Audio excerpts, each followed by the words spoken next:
So guys, for the first step, you want to go to the link, which will be down below in the description, to download Microsoft Visual C++. And now once you're on this, you want to scroll down. There's going to be two downloads, one for x86 and one for x64. You want to download both of them. So click on both of them.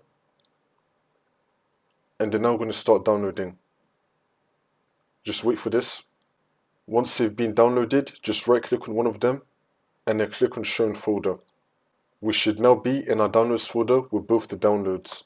We're going to install both of them one by one. I'm going to start with x64. I'm going to double click on it. And now once this comes up, you want to tick the box, I agree. And then click on Install. And then click on Yes. It's now going to start installing. Just wait for this.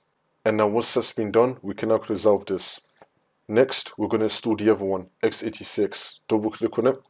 And now once this comes up, you want to tick the box, I agree, and then click on Install. And then click on Yes. It's now going to start installing. Once that's been done, we can now resolve this.